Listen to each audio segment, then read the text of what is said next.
In 1961, West Side Story was the highest-grossing film of the year.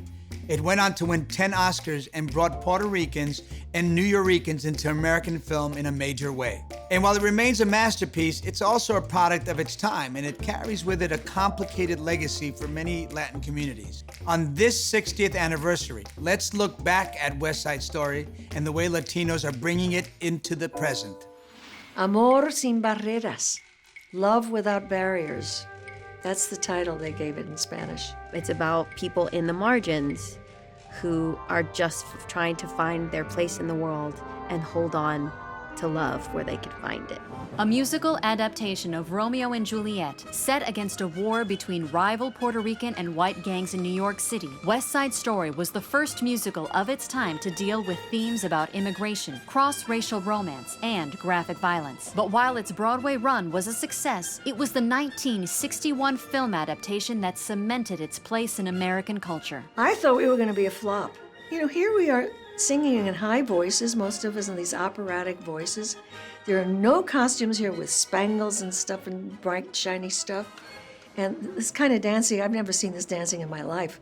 I said, I just don't know who's going to come see this. The film went on to become the highest-grossing film of the year, earning 10 Academy Awards, including Best Picture and Best Supporting Actress for Rita Moreno, the first Latina to ever win an Oscar. I remember my abuelita and my mom talking about Rita Moreno when I was a kid, and they would talk about how Rita Moreno has all these awards and she's an EGOT winner and she's this incredible person for the Latin community. For 60 years, West Side Story has had a significant cultural impact, but it's also brought with it a complicated legacy. While the music and staging have captivated generations, the film and stage show have been criticized for relying on stereotypes. In addition to ignoring the existence of Afro-Latinos in the Puerto Rican diaspora, the film put all of its Puerto Rican characters, played by white actors, in dark makeup, except for Maria. And for a film credited with exposing mainstream America to the Puerto Rican experience in the US, Rita Moreno was the only Latino cast member.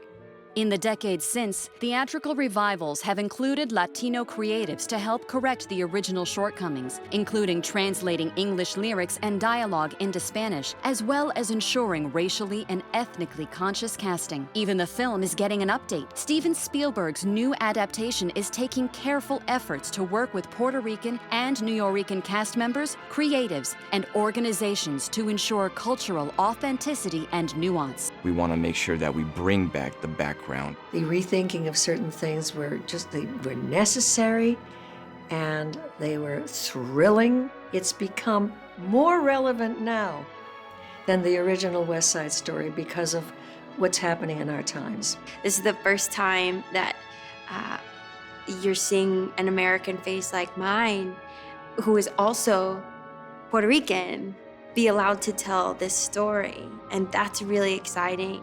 As the U.S. reckons with past depictions of Latinos in film and works to center and uplift Black members of the Latin diaspora, West Side Story remains an essential part of that work. For some, it will be the first time they see themselves on stage or screen. For others, it's a reminder of the power of love in the face of hate. It remains a timeless story, and with each retelling, it reminds Latinos living in the United States there's a place for us. There always has been, there always will be.